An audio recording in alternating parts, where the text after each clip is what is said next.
So, growing up in Compton, there's obviously a rich rap history. Yeah. You know, NWA all the way to Kendrick.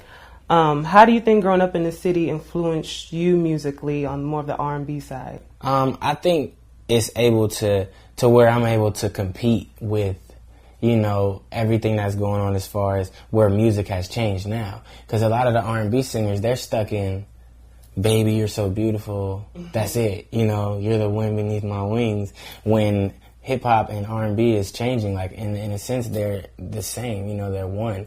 You got rappers like Future and even Drake and Rich Homie Quan using a lot of melody, a lot of auto-tunes in their songs. Right. And then you got singers like, you know, they're classified as singers, like, you know, Ty Dolla $ign and Kid Ink, even, you know, with his melody sometimes. In August, like, the records are a lot more street, a lot more hood, a lot more urban. So, you know, for me to grow up and see all that, I'm able to write records that people can feel and they can relate to because of, you know, my past and what I grew up from. You know, I'm able to write the songs that I need to be writing in order to compete right now. Because if you over there talking about that, it's over for you. So you wrote Fine China for Chris Brown. You wrote Let Me See for Usher. You wrote Disrespectful, right? Yeah, off the new Trey Songz album with Mila J.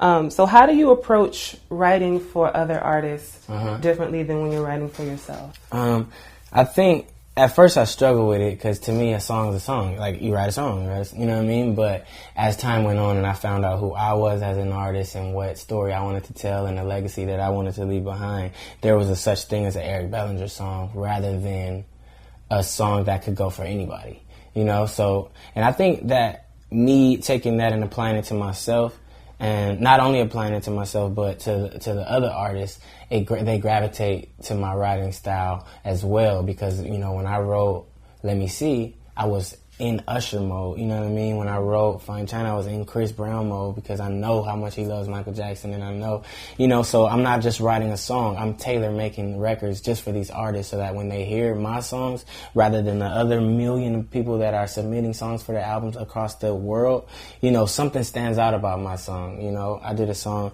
for Usher called What Happened to You, and I broke down his whole career, you know, 7 Grammys, just his whole, you know, and when he heard it, he was like, what? He had to record it because he was connected to it before he even heard it, you know? So I think I'm able to tap into, you know, whoever the artist is and, you know, really make something just custom for them and they relate to it, same as myself. Okay. So while most people would consider you a relatively new artist, you've actually already won a Grammy for your work with Chris Brown, Fame.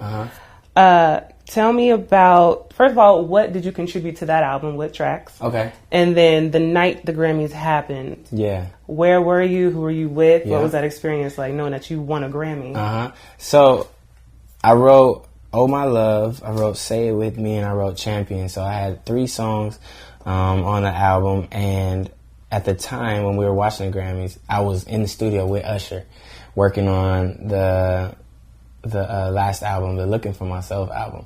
So at that point, it's really when, you know, it was a turning point in my head mentally to where I was like, okay, wait a minute. You know, things are going right because, you know, everybody has their story with, you know, what they're doing as far as their career. Even when you're doing good in your career from the outside looking in, people don't know that you're still struggling. You still don't have no money. You still don't, you know, trying to survive. But at that moment, you know, it was like I had already had some songs out, you know, but I was still grinding. But to watch the Grammys, you know, and have Usher right here and we looking, and the winner for best, you know, R&B album goes to, and he's like, Chris Brown, you know, I'm going crazy, like, oh, we won, you know, and then Usher is just there, like, man, good job, just encouraging me. It's like, all right, come on, let's get to work. We got to get another one. You know what I mean? So from that moment, it was like, I'm watching the Grammys. We won a Grammy. I'm with Usher, who I've been looking at ever since I was a little kid, you know, and that was it for me. Like, okay, cool. I'm in alignment with my purpose and my calling.